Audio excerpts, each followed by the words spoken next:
Why is equity investing tough? So let me rephrase. Why is investing tough? Investing is tough, especially for people who are new to investing, who don't have a group, friends, WhatsApp group or whatever, with whom you can talk about the markets, or you have part of some investment group which is actually a trading group which is obsessed about the day-to-day movement of single share price or of the index, right?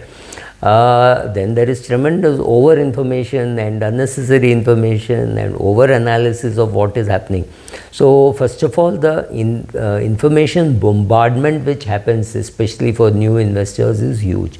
So some of us over 30-40 years of investing have decided know what kind of data to keep out. Like if I find a salesman saying this is a very good NFO, I say chuckle, I don't want to invest, right? So some of those things, so I am a direct equity guy, which means there is more violence in my portfolio than it can be in your index portfolio. If you are in an index fund, the chances are your fund is going up like this. I mean, there is fluctuation, but for me with a direct equity, it could be going up like this. So handling emotional pressure is not easy. And to say that when people say you should be unemotional about your investment, these are people who can only teach. They have never invested, right? I'm not convinced that they have invested. So you have to be a good theoretician and a good practical person. You can be a very good theoretician knowing when to buy a share, what is the perfect price for a share, etc. That's not as important as actually having to go there and do it, right? So all of us can sit in our houses and say what Rohit Sharma should do, or what Vinesh Phogat should have done, right? We have our views on all that. Similarly, in equity investing, everybody has a view on, say, Reliance, or it could be a Zomato, or it could be an ITC, where everybody feels that this is a fantastic buy, or somebody says, oh my god, tobacco is going to be banned, so you should not be buying ITC. All kinds of views exist. Your job is to take on all the pressure and do what is right. The captain of the Indian cricket team can listen to everybody, and then ultimately he has to decide what is good for him. Take the case of Mr. Narendra Modi. He gave a statement saying, "Abki baar 400 par." Now, seeing what is happening in Bangladesh, what happened in France, what happened in UK, I'm somehow relieved that we did not get 400. I do not know how much of anarchy would have been there in India.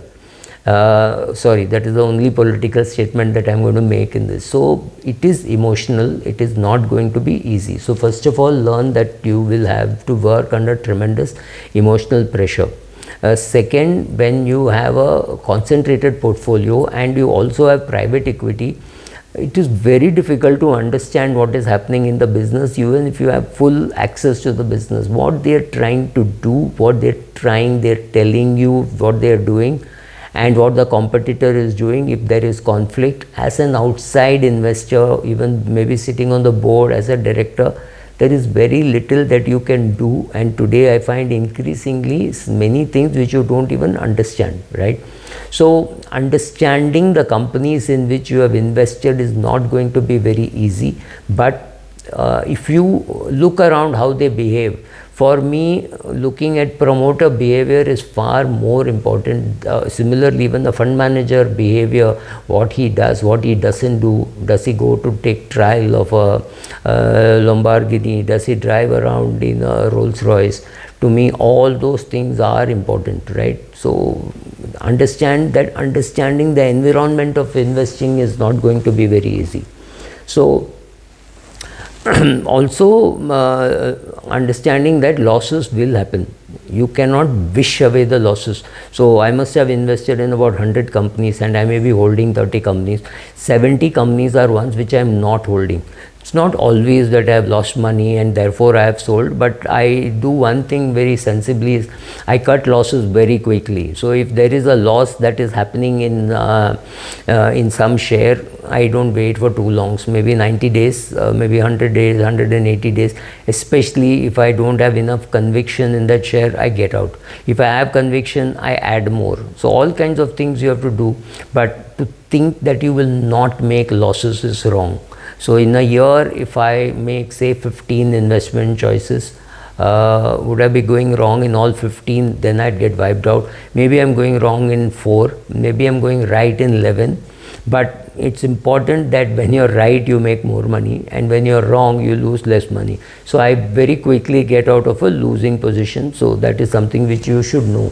But to say that I will avoid losses looks like a joke. It can never happen. Also, there are times when you take a lot of risk. I just did a video saying how much risk I took by being invested in a gilt fund. And luckily for me, I was swimming with 2 crocodiles or sharks, and they did not see me. It's not my skill that I escaped them. I was swimming, so in the water, crocodile can finish you. But the crocodile did not see me or was not interested in me. Maybe it was already full. So I was swimming with the sharks or swimming with the crocs, and nothing happened to me. That's sheer luck. So these kind of things will happen. You have to be careful about what is happening, and you have to make sure that you are in the right frame of mind to be investing in equities. This is just a short video. I'm sure there are some 10,000 other things I can say, but I think these things are very useful for you to remember when you are an equity investor. Also, one very important thing in India is the social pressure. With your father-in-law, everybody saying, look, I told you, don't invest in equity. PPF, you would have got double your money. Now see, for the same period in equity, it has done nothing. So equity will do that. Equity will go up like this, remain flat, come down, and then go up like this. All these things will happen. It is not some linear PPF kind of 7.15% kind of a thing. Yes, the return could be 9%, could be 22%, could be 44%, but it is not going to be linear. Even if it is 44%, it is 88% the previous year and 0 this year, and therefore it is 44%. So when you look at equity returns, don't look only at the returns, also look at standard deviation. That will give you a better picture. Thank you.